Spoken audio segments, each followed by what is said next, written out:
Hey, so I just finished One Blood by Denene Millner, and ooh, it matched my glasses.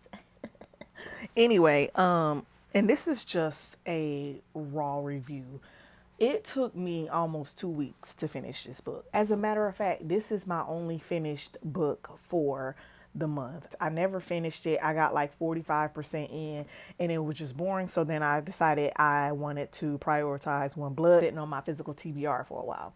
So I started it, I want to say it was like 14 days ago. So it was like on the 5th or the 6th of the month.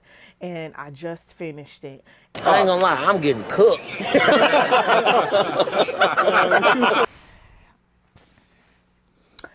This book cooked me. Like, oh my gosh. Like, all right. So I'm trying to keep it short. But I just want to, this is one of these stories where the reading experience does not correlate to how good the book is. Let me explain.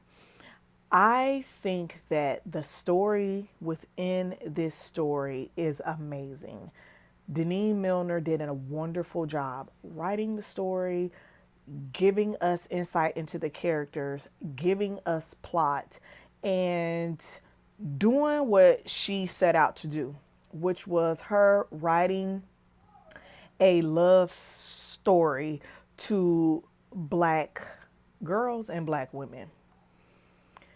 So that was 5 stars in and of itself. It is an amazing book. Where I struggled was that I did not enjoy reading this book.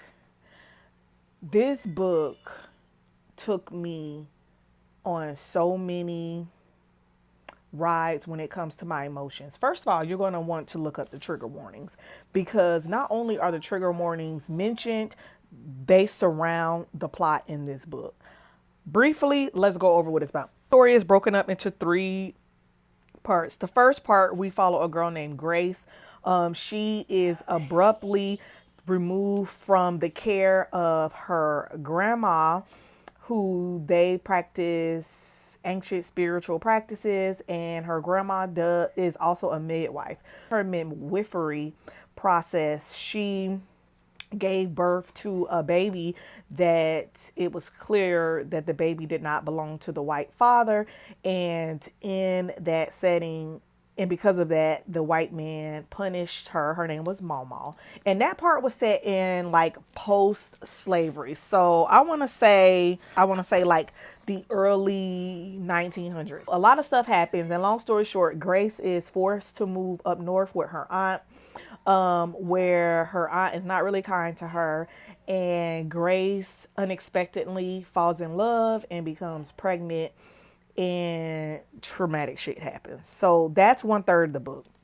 Then we pick up on the second third of the book where we are following Dolores, who has a tragic life upbringing, and we follow her story as she gets married to a gentleman named Tommy, and their marriage is on a bed of lies. Like the whole marriage foundation is on lies, and we see her navigate that along with motherhood.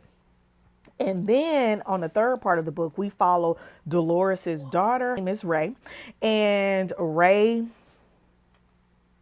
And we follow Ray's story as she is growing up and she gets married and navigates motherhood. And that's just the bare bones of the story because I do not want to spoil the things that happen to the story.